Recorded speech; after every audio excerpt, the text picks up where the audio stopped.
الحمد لله نحمده ونستعينه ونستغفره ونؤمن به ونتوكل عليه ونعوذ بالله من شرور أنفسنا ومن سيئات أعمالنا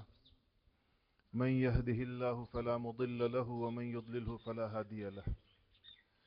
ونشهد أن لا إله إلا الله وحده لا شريك له ونشهد أن سيدنا وسندنا وحبيبنا وشفيعنا ومولانا محمدا عبده ورسوله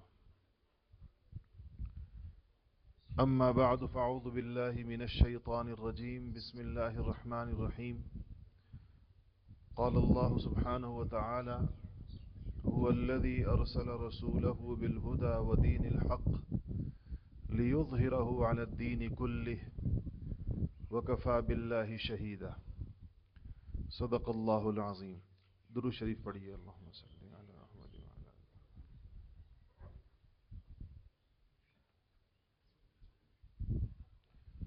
وعلی عزیزان گرامی،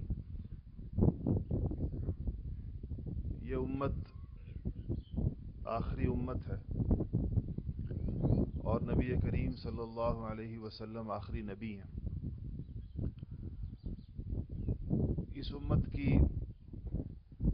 اللہ جل شانہ کی نگاہوں میں قدر و قیمت دیگر امتوں سے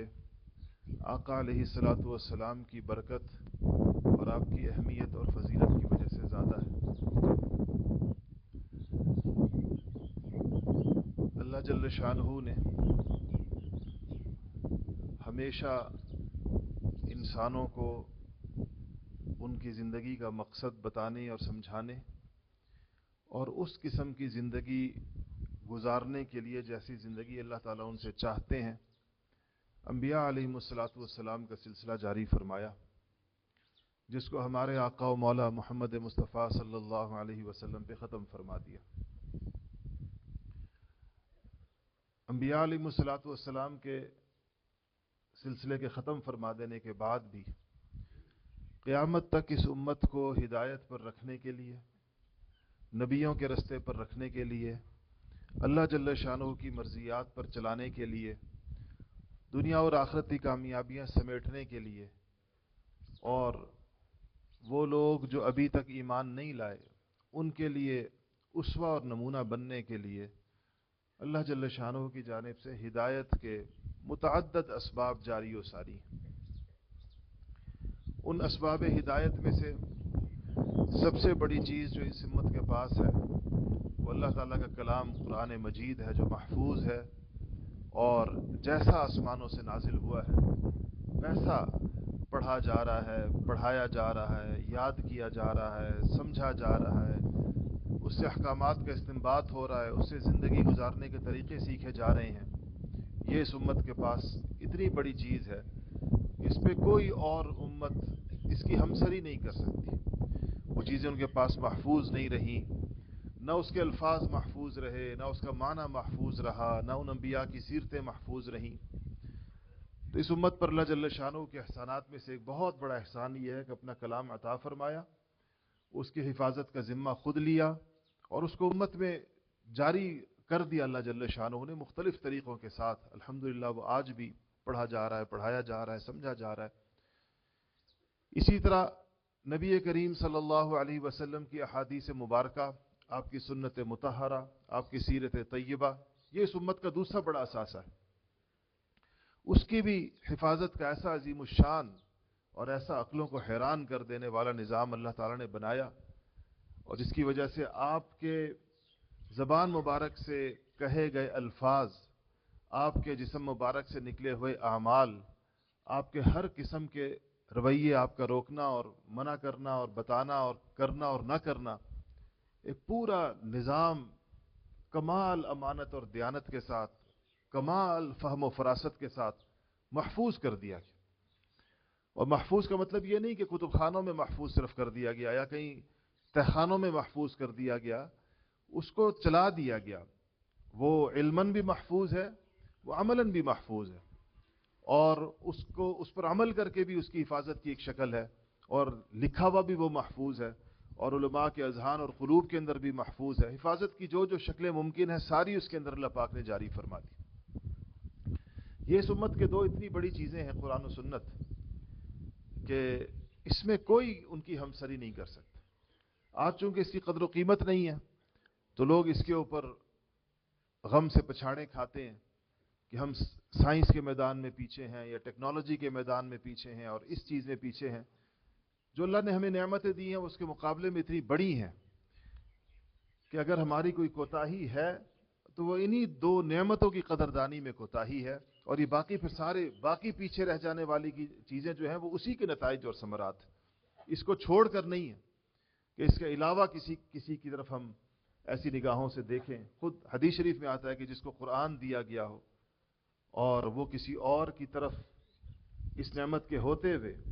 ایسی حسرت کی نگاہ سے دیکھے جس سے اس قرآن کی تخفیف لازم آتی ہو, تو اس نے قرآن کا استخفاف کیا کہ اس نے اتنی بڑی نعمت کے مقابلے میں کسی اور چیز کو نعمت سمجھا. عزیزان گرامی, انہی دونوں سے سنور کر اور انہی دونوں سے نکل کر اللہ جل شانہ نے اس امت کی ہدایت کے لیے ایک تیسری چیز بھی رکھی ہے, اور وہ رجال اللہ ہے. وہ لوگ جن کو اللہ تعالیٰ اپنا خاص تعلق بھی نصیب فرماتے ہیں, کتاب و سنت کا ایک خاص قسم کا علم بھی نصیب فرماتے ہیں, ایک خاص قسم کا فہم و فراست بھی نصیب فرماتے ہیں, اس پر عمل کی استقامت بھی نصیب فرماتے ہیں, اور وہ ہر اعتبار سے ان معاملات میں اپنے معاشرے پر,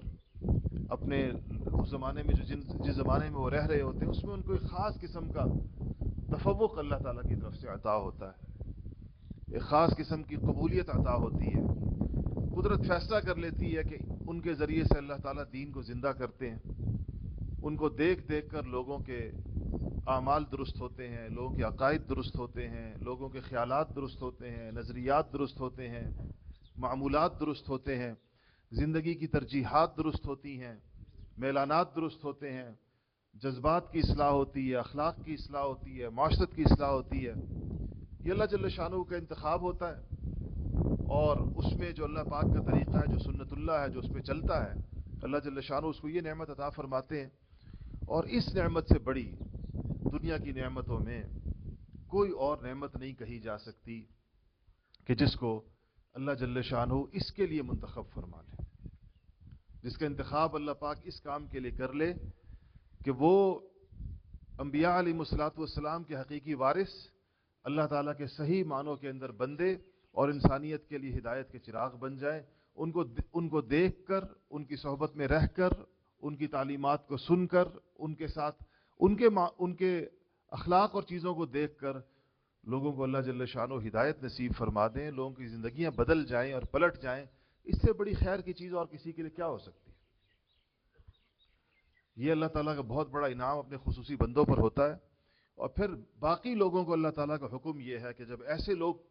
تم اپنے اندر دیکھ لو اور تم ان کو پہچان لو اور ان کو جانچ لو تو پھر ان سچوں کے ساتھ ہو جاؤ, کونوا مع الصادقین. پھر ان سچوں کی صحبت اٹھاؤ, پھر ان سچوں کے ساتھ رہو, پھر ان کو دیکھو, ان سے تعلیم پاؤ, ان سے تربیت پاؤ, ان سے اخلاق سیکھو, ان سے عبادات سیکھو, ان سے حوصلہ سیکھو, ان سے اللہ تعالیٰ کی عبدیت سیکھو, ان سے اللہ تعالیٰ کا خصوصی تعلق سیکھو. یہ پھر باقی ساری انسانیت کو گویا اللہ جل شانہ کا یہ پیغام ہے کونوا مع الصادقین کے ذریعے سے کہ اب ان سے فائدہ اٹھاؤ اور ان سے استفادہ کرو. اللہ جل شانہ کا ہم سب پر جتنے آپ لوگ یہاں آئے ہوئے ہیں, ہمارے اوپر اللہ تعالیٰ کا یہ بڑا فضل اور اللہ کا بڑا انعام ہوا کہ اللہ جل شانہ نے اپنے ایک ایسے ہی بندے کا تعارف اور تعلق اپنے اپنے درجے کے مطابق ہم میں سے ہر ایک کو نصیب فرمایا. اور کسی نے زیادہ, کسی نے کم, کسی نے طویل صحبت اٹھائی, کسی نے زیارت کی, کسی نے کم اٹھائی. اپنی اپنی قسمت کے بقدر اللہ جل شانہ نے ہمیں ان سے مدتوں مستفید فرمایا. یہاں ایسے لوگ بھی اس مجمع کے اندر موجود ہیں جن کے تعلق کی مدت 40 سال ہوگی, 45 سال ہوگی. ہمارے حضرت شاہ صاحب دام برکاتہم, اور ایسے طویل الصحبت لوگ, اور ایسے بھی ہیں جن کی 2 سال ہوگی, 3 سال ہوگی, 1 سال ہوگی, کسی نے دور سے دیکھا ہوگا, بیان سنا ہوگا. تو آج ہم یہاں ان کی برکت سے اور اس تعلق کی برکت سے جو ان کو اللہ تعالیٰ سے تھا, الحمدللہ ایک بہت ہی مبارک ماحول میں, ایک بہت ہی